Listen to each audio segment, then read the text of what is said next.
आलोपीदीन निराश होकर बोले, अब इससे अधिक मेरा साहस नहीं, आगे आपको अधिकार है। वंशीधर ने अपने जमादार को ललकारा। बदलो सिंह मन में दरोगा जी को गालियाँ देता हुआ पंडित आलोपीदीन की ओर बढ़ा। पंडित जी घबरा कर 2-3 कदम पीछे हट गए। अत्यंत दीनता से बोले, बाबू साहब, ईश्वर के लिए मुझ पर दया कीजिए। मैं 25,000 पर निपटारा करने को तैयार हूँ।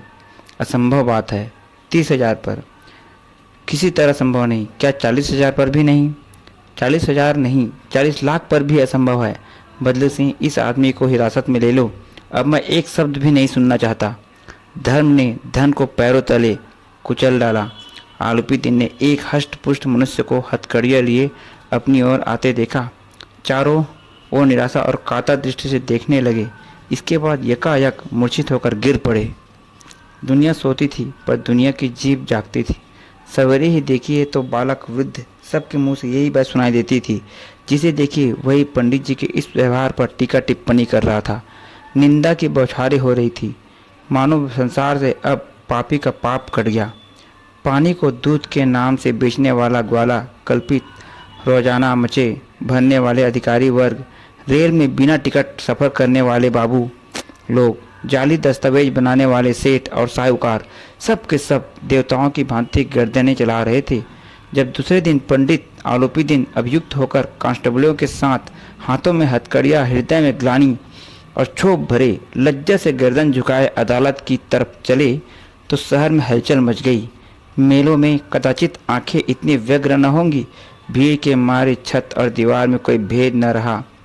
किंतु अदालत में पहुंचने की देर थी। पंडित आलोपीदीन इस अगाध वन के सिंह थे। अधिकारी वर्ग उनके भक्त, अमले उनके सेवक, वकील मुख्तार उनके आज्ञा पालक और अर्दली चपरासी तथा चौकीदार तो उनके बिना मोल के गुलाम थे। उन्हें देखते ही लोग चारों तरफ से दौड़े। सभी लोग विस्मित हो रहे थे, इसलिए नहीं कि आलोपीदीन ने क्यों यह कर्म किया, बल्कि इसलिए कि वह कानून के पंजे में कैसे आए। ऐसा मनुष्य जिसके पास असाध्य साधन करने वाला धन और अनन्य वाचालता हो, वह क्यों कानून के पंजे में आवे। प्रत्येक मनुष्य उनसे सहानुभूति प्रकट करता था। बड़ी तत्परता से इस आक्रमण को रोकने के निमित्त वकीलों की एक सेना तैयार की गई। न्याय के मैदान में धर्म और धन में युद्ध ठन गया। वंशीधर चुपचाप खड़े थे। उनके पास सत्य के सिवा न कोई बल था, न स्पष्ट भाषण के अतिरिक्त कोई शस्त्र गवाह थे। किंतु लोभ से डावाडोल यहाँ कुछ भी नहीं हुआ।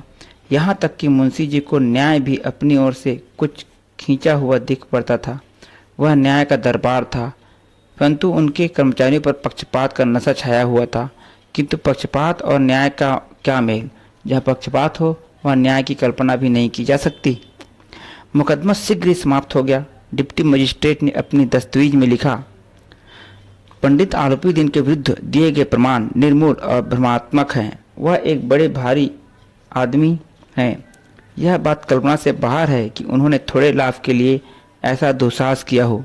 यद्यपि नमक के दरोगा मुंशी वंशीधर का अधिक दोष नहीं है, लेकिन यह बड़े खेद की बात है कि उनकी उद्दंडता और विचारहीनता के कारण एक भले मानुष को कष्ट झेलना पड़ा। हम प्रसन्न हैं कि वह अपने काम से सजग और सचेत रहता है, किंतु नमक के मुकदमे की बढ़ी हुई नमक हलाली ने उसके से विवेक और बुद्धि को भ्रष्ट कर दिया। भविष्य में उसे होशियार रहना चाहिए। वकीलों ने यह फैसला सुना और उछल पड़े। पंडित आलोपीदीन मुस्कुराते हुए बाहर निकले। स्वजन बंधुओं ने रुपयों की लूट की। उदारता का सागर उमड़ पड़ा। उसकी लहरों ने अदालत की नींव तक हिला दी। जब बंशीधर बाहर निकले तो चारों ओर उनके ऊपर व्यंग बाणों की वर्षा होने लगी। चपरासियों ने झुक झुक कर सलाम किया, किंतु इस समय एक एक कटु वाक्य, एक एक संकेत उनकी गर्वाग्नि को प्रज्वलित कर रहा था। कदाचित इस मुकदमे में सफल होकर वह इस तरह करते हुए न चलते। आज उन्हें संसार का खेदजनक विचित्र अनुभव हुआ। न्याय और विद्वता, लंबी चौड़ी उपाधियाँ, बड़ी बड़ी दाढ़ियाँ और गीले चोंगे एक भी सच्चे आदर के पात्र नहीं हैं। वंशीधर ने धन से बैर मोल लिया था। उसका मूल्य चुकाना अनिवार्य था। कठिनता से 1 सप्ताह बीता होगा कि मुअत्तली का रवाना हुआ, मतलब ट्रांसफर का ऑर्डर आ गया। उनका कर्तव्य परायणता का दंड मिला। बेचारे भग्न हृदय दो सोकर खेत से व्यथित घर को चले। बूढ़े मुंशी जी तो पहले ही से बुड़बुड़ा रहे थे कि चलते चलते इस लड़के को समझाया था, लेकिन इसने एक न सुनी, बस अपनी मनमानी करता है। हम तो कल वार कसाई के तकादे रहे, बुढ़ापे में भगत बनकर बैठे और वहाँ बस वही सूखी तनख्वाह। हमने भी तो नौकरी की है और कोई ओहदेदार नहीं थे, लेकिन काम किया, दिल खोल कर किया। और आप ईमानदार बनने चलते हैं। घर में चाहे अंधेरा, मस्जिद में अवश्य दिया जलाएंगे। खेद है ऐसी समझ पर। पढ़ना लिखना सब अकारत गया। इसके थोड़े ही दिनों बाद जब मुंशी वंशीधर इस दुर्वस्था में घर पहुंचे और बूढ़े पिताजी ने यह समाचार सुना तो सिर पीट लिए और बोले, जी चाहता है कि तुम्हारा और अपना सिर फोड़ लूं। बहुत देर तक पछता पछता कर हाथ मलते रहे। क्रोध में कुछ कठोर बातें भी कही और यदि वंशीधर वहां से टल न जाते तो अवश्य क्रोध विकट रूप धारण करता। वृद्ध माता को भी दुख हुआ। जगन्नाथ और रामेश्वर की यात्रा कराई किए, कामनाएं मिट्टी, जितने भी यात्रा करके वो कामना मांगी थी, मनोरथ मांगे थे, वो सब मिट्टी में मिल गया। पत्नी ने तो कई दिन तक सीधे मुझसे बात भी नहीं की। इसी प्रकार एक सप्ताह बीत गया। संध्या का समय था। बूढ़े मुंशी जी बैठे राम नाम की माला जप रहे थे। इसी समय उनके द्वार पर एक सजा हुआ रथ आकर रुका। हरे और गुलाबी पर्दे, पछाइये, बैलों की जोड़ी, उनकी गर्दनों में नीले धागे, सींगे पीतल से जड़ी हुई और कई नौकर लाठियां कंधों पर रखे साथ में थे। मुंशी जी अगवानी को दौड़े, देखा तो पंडित आलूपी दिन हैं। झुककर दंडवत की और लल्लो चप्पो की बातें करने लगे। हमारा भाग्य उदय हुआ जो आपके चरण इस द्वार पर आए। आप हमारे पूज्य देवता है। आपको कौन सा मुख दिखावे, मुंह में तो कालिख लगी हुई है, किंतु क्या करें, लड़का अभागा का पुत्र है। नहीं तो आपसे क्यों मुंह छिपाना पड़ता। ईश्वर निसंतान चाहे रखे पर ऐसी संतान न दे। आलूपी दिन ने कहा, नहीं भाई साहब, ऐसा ना कहिए। मुंशी जी ने चकित होकर कहा, ऐसी संतान को और क्या कहूँ। आलूपी दिन ने वात्सल्यपूर्ण स्वर में कहा, कुल तिलक और पुरुषों की कीर्ति उज्जवल करने संसार में ऐसे कितने धर्मपरायण मनुष्य हैं जो धर्म पर अपना सब कुछ अर्पण कर सके। पंडित आलूपी दिन ने वंशीधर से कहा, दारोगा जी, यह खुशामद करने के लिए मुझे इतना कष्ट उठाने की जरूरत न थी।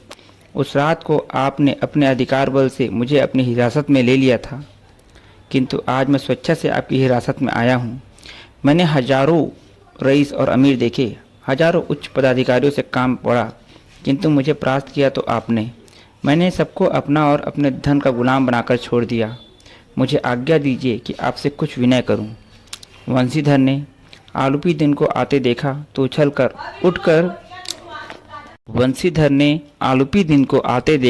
उठकर सत्कार किया, किंतु स्वाभिमान सहित समझ गए कि यह महाशय मुझे लज्जित करने और जलाने आए हैं।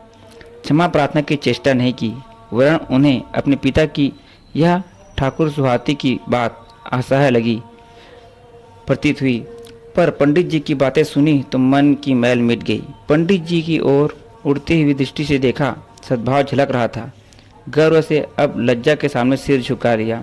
शर्माते हुए बोले, यह आपकी उदारता है जो ऐसा कहते हैं। मुझसे जो कुछ अविनय हुई है उसे क्षमा कीजिए। मैं धर्म की बेड़ी में जकड़ा हुआ था, नहीं तो वैसे मैं आपका दास हूँ। जो आज्ञा होगी वह मेरे सिर माथे पर।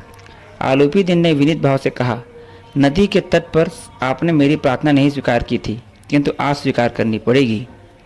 वंशीधर बोले, मैं किस योग्य हूँ, किंतु जो कुछ सेवा मुझसे हो सकती है उसमें त्रुटि न होगी। आलूपी दिन ने एक स्टाम्प लगा हुआ पत्र निकाला और उसे वंशीधर के सामने रखकर बोले, इस पत्र को स्वीकार कीजिए और अपने हस्ताक्षर कर दीजिए। मैं ब्राह्मण हूँ, पर जब तक यह सवाल पूरा न कीजिएगा द्वार से न हटूंगा। मुंशी वंशीधर ने उस कागज को पढ़ा तो कृतज्ञता से आंखों में आंसू भर आए। पंडित आलूपी दिन ने उन्हें अपनी सारी जायदाद का स्थायी मैनेजर नियुक्त किया था। 6000 वार्षिक वेतन के अतिरिक्त रोजाना खर्च अलग, सवारी के लिए घोड़े, रहने को बंगला, नौकर चाकर मुफ्त। कंपित स्वर में बोले, पंडित जी, मुझ में इतनी सामर्थ्य नहीं है कि आपकी इस उदारता की प्रशंसा कर सकूं, किंतु मैं ऐसे उच्च पद के योग्य नहीं हूँ। आलूपी दिन हंसकर बोले, मुझे इस समय एक अयोग्य मनुष्य की जरूरत है। मुंशीधर ने गंभीर भाव से कहा, यो मैं आपका दास हूँ। आप जैसे कीर्तिमान सज्जन पुरुष की सेवा करना मेरे लिए सौभाग्य की बात है, किंतु मुझ में न विधा है, न बुद्धि, न अनुभव जो इन त्रुटियों की पूर्ति कर देता। ऐसे महान कार्य के लिए एक बड़े मर्मज्ञ अनुभवी मनुष्य की जरूरत है। आलिपुदीन ने कमलदान से कलम निकाली और उसे वंशीधर के हाथ में देकर बोले, न मुझे विद्वता की चाह है, न अनुभव की, न मर्मज्ञता की, न ही कार्य कुशलता की। इन गुणों के महत्व का परिचय खूब पा चुका हूँ। अब सौभाग्य और सुअवसर ने मुझे वह मोती दे दिया है जिसके सामने योग्यता और विद्वता की चमक फीकी पड़ जाती है। यह कलम लीजिए, अधिक सोच विचार न कीजिए, दस्तखत कर दीजिए। परमात्मा से यही प्रार्थना है कि आपको सदैव वही नदी के किनारे वाला बेमुरवत उद्दंड कठोर परंतु धर्मनिष्ठ दरोगा बनाए रखे। वंशीधर की आंखें टपटपा गई। हृदय के संकुचित पात्र में इतना एहसान न समा सका। एक बार फिर पंडित जी की ओर भक्ति और श्रद्धा की दृष्टि से देखा और कांपते हुए हाथ से मैनेजर के कागज पर हस्ताक्षर कर दिए। आलिपुदीन ने प्रफुल्लित होकर उन्हें गले लगा लिया। Thank you.